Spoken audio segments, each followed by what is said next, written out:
ये कहानी है 1938 की, कैरली नाम के एक आदमी की, हंगेरियन आर्मी में, और वो उस कंट्री का बेस्ट पिस्टल शूटर था।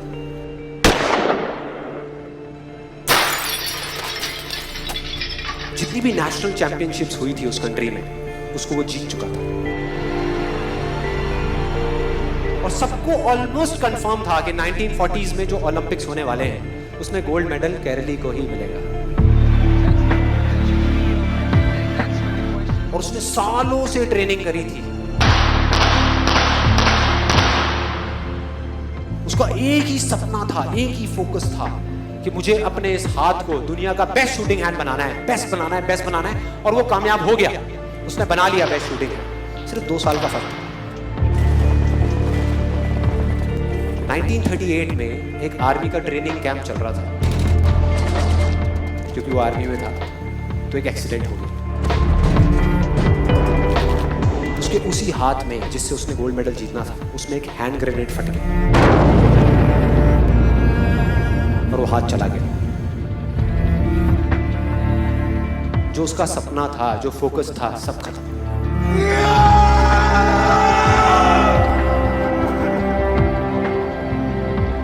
उसके पास 2 रास्ते थे। एक तो ये कि वो बाकी की पूरी जिंदगी रोता रहे और कहीं जा करके छुप जाए, या अपना जो गोल था जिस पे उसने फोकस किया हुआ था उसको पकड़ करके रखे। तो उसने फोकस किया उस पे नहीं जो चला गया था, जो उसके पास नहीं था।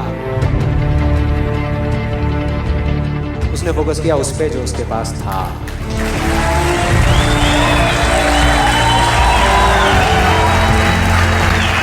जो उसके पास था।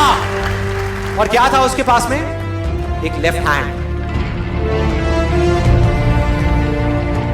एक ऐसा हाथ जिससे वो लिख तक नहीं सकता था। 1 महीने तक उसका हॉस्पिटल में इलाज चला इस हाथ के लिए, और सही 1 महीने बाद अभी ट्रेनिंग शुरू करती है इस हाथ की।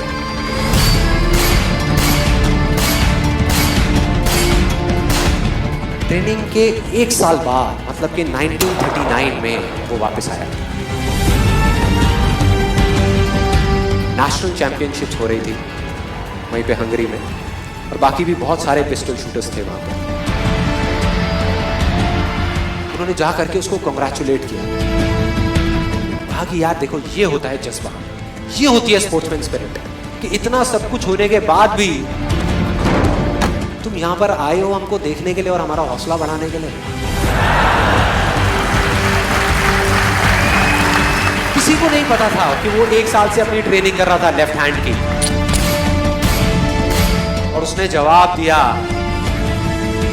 मैं यहां पर तुम्हारा हौसला बढ़ाने नहीं आया, तुम्हारे साथ कॉम्पीट करने आया हूं, तुमसे लड़ने आया हूं, तैयार हो जाओ। और कंपटीशन हुआ।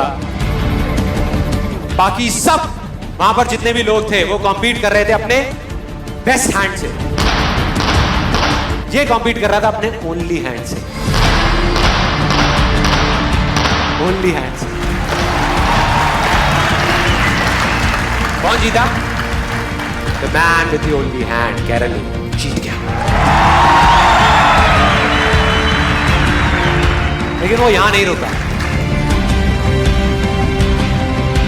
उसका गोल क्लियर था कि मुझे इस हाथ को इस कंट्री का नहीं, इस पूरी दुनिया का बेस्ट शूटिंग हैंड बनाना है। उसने अपना सारा फोकस उठा करके डाला 1940 पे, जब ओलंपिक्स होने वाले थे। लेकिन 1940s के ओलंपिक्स कैंसिल हो गए वर्ल्ड वॉर की वजह से।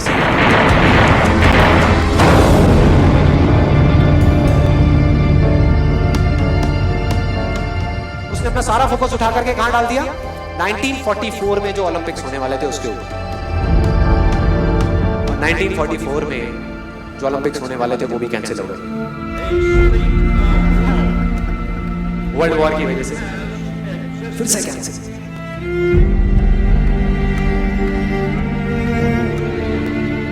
उसने अपना सारा फोकस उठा करके डाल दिया 1948 के ओलंपिक्स में। 1938 में उसकी एज थी 28 साल। 1948 में उसकी एज हो चुकी थी 38 इयर्स। और जो यंगर जो प्लेयर्स आते हैं निकल करके, उनसे कॉम्पीट करना मुश्किल होता चला जाता है। लेकिन मुश्किल नाम का ये वर्ड था ही नहीं उसकी डिक्शनरी में। वो गया, पूरे वर्ल्ड के बेस्ट शूटर्स आए हुए थे जो अपने बेस्ट हैंड से कॉम्पीट कर रहे थे, और ये अपने ओनली हैंड से कॉम्पीट कर रहा था। और कौन जीता? The man with the only hand.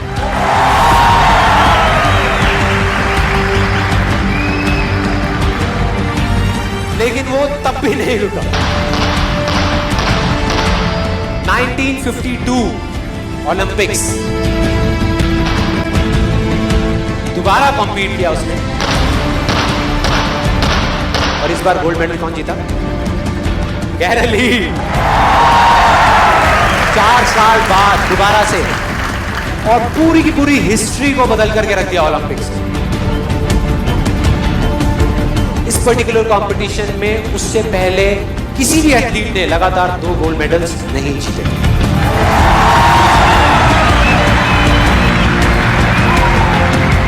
अब किसी भी लूजर के पास चले जाओ, उसके पास लिस्ट होगी बहानों की कि मैं इस वजह से फेल हुआ अपनी लाइफ में, इस वजह से मैं कुछ नहीं कर पाया। बहुत लंबी लिस्ट है। और दूसरी तरफ विनर के पास चले जाओ, उसके पास में 1000 वजह होगी वो ना करने की जो वो करना चाहता है, सिर्फ एक वजह होगी वो करने की जो वो करना चाहता है, और वो कर जाएगा।